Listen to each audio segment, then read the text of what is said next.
અસામાજિક તત્વોને પોલીસનો કોઈ જ ડર રહ્યો નથી। શું ખાખીમાં એટલો દમ નથી કે અસામાજિક તત્વો તેમનાથી બે વેંત દૂર રહે? કેમ કે અમદાવાદમાં સરા જાહેર હોમગાર્ડની થઈ છે હત્યા અને આ હત્યાએ ભારે ચર્ચા જગાવી છે।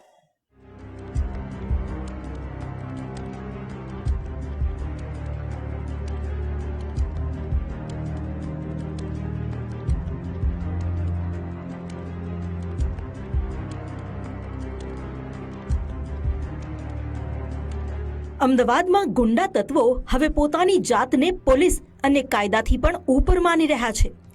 જાહેરમાં ગુંડાગર્દી કરવી, મારામારી કરવી કે પછી કોઈની હત્યા કરતા આવા તત્વો જરાય ખચકાતા નથી। સામાન્ય લોકોની વાત તો એક બાજુએ રહી, ખાખી પહેરનારા પોલીસ કર્મી પણ સુરક્ષિત નથી। તેની સાબિતી પૂરતી ઘટના અમદાવાદના દિલ્હી દરવાજા 4 રસ્તા પર બની।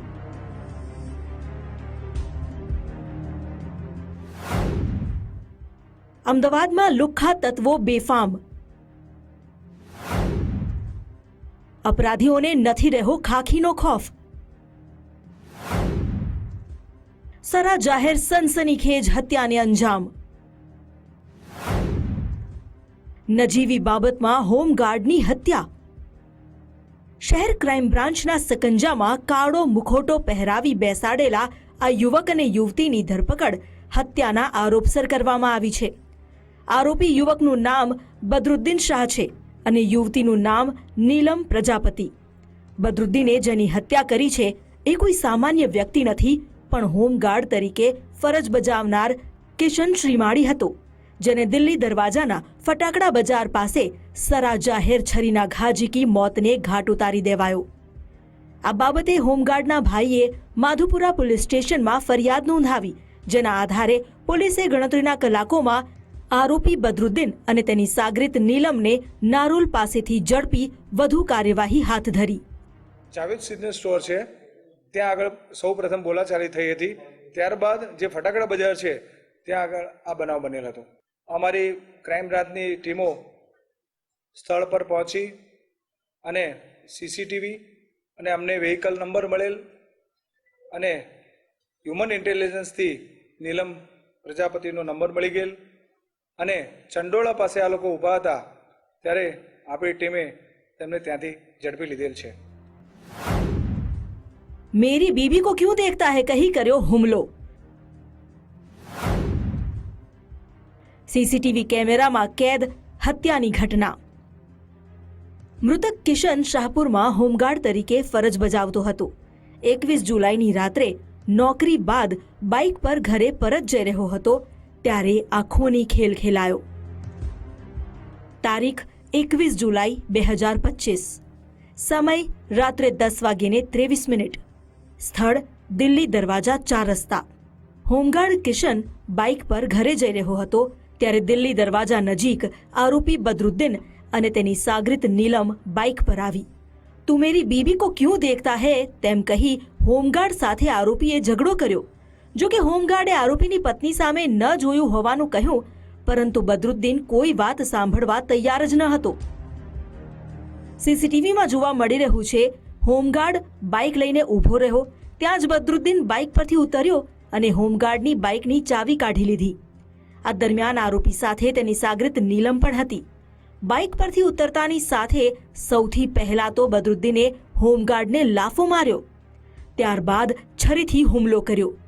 છરી વાગતા હોમગાર્ડ જીવ બચાવવા દોડીને ભાગ્યો, તો બીજી તરફ હુમલો કર્યા બાદ બદરુદ્દીન અને તેની સાથીદાર નીલમ ત્યાંથી નીકળી ગયા। ગંભીર રીતે ઘાયલ હોમગાર્ડને તાત્કાલિક હોસ્પિટલ લઈ જવાયો, પરંતુ સારવાર દરમિયાન તેનું મોત નીપજ્યું। આકસ્મિક બનાવ બનેલ છે। જાવેદ સિઝનલ સ્ટોર આગળ જ્યારે આ લોકોને જે બોલાચાલી થઈ ત્યારે એને કહે કે તું બહાર આવી જા, તો દિલ્હી દરવાજા પાસે જે ફટાકડા બજાર છે ત્યાં એ લોકો આવી ગયેલા।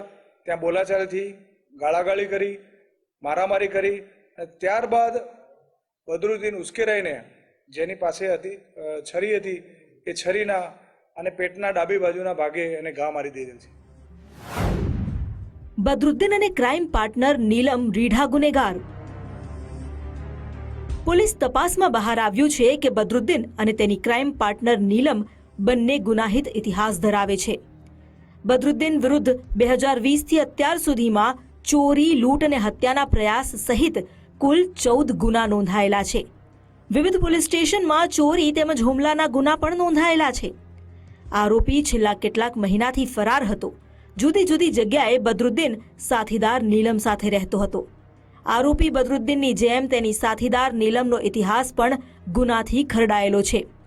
વર્ષ 2023 અને 2025માં એરપોર્ટ, કાલુપુર અને નરોડા વિસ્તારમાં નીલમ વિરુદ્ધ 5 જેટલા ગુના નોંધાયેલા છે. અગાઉ તે ઘરફોડ, ચોરી અને મારામારીના ગુનામાં પકડાઈ ચૂકી છે. બંને આરોપીની વધુ પૂછપરછ કરવામાં આવી રહી છે. આ મહિલા છે એ એના એક દીપક પ્રજાપતિ નામના વ્યક્તિ સાથે મેરેજ થયા હતા. એના ડાયવર્સ થયા છે. ત્યારબાદ એ વિજુ સિંધી નામના એક ઘરફોડ ચોરીના આરોપી સાથે સંપર્કમાં આવેલી હતી. વિજુ સિંધી અત્યારે ઘરફોડ ચોરીના ગુનામાં સાબરમતી જેલમાં છે. બદરુદ્દીન અને વિજુ સિંધી બંને જેલમાં હતા સાથે. અને આ છોકરી પણ ઘરફોડ ચોરીના નરોડા પોલીસ સ્ટેશનના ગુનામાં સાબરમતી જેલમાં હતી. ત્યારબાદ આ મહિલાને પાછા કરવામાં આવી હતી અને જેને સુરત ખાતે મોકલી આપવામાં આવેલ હતી. અને એ દરમિયાન વિજુ સિંધી અને બદરુદ્દીન જેલમાં જ્યારે બદરુદ્દીનના જામીન થયેલ ત્યારે વિજુ સિંધીએ આ મહિલાનો નંબર આપ્યો હતો અને એને કહ્યું કે તું આને સાચવજે, અને એ રીતના એ લોકો સંપર્કમાં આવેલ હતા. બદરુદ્દીન અને નીલમ કેટલા સમયથી સાથે મળી ગંભીર ગુના આચરતા હતા. પોલીસને શંકા છે કે પૂછપરછમાં વધુ ગુનાના ભેદ ઉકેલાઈ શકે છે. પરંતુ દિલ્હી દરવાજા 4 રસ્તા નજીક સરા જાહેર બનેલી હોમગાર્ડની હત્યાની ઘટનાથી પોલીસની કામગીરી સામે સવાલ ઉઠ્યા છે.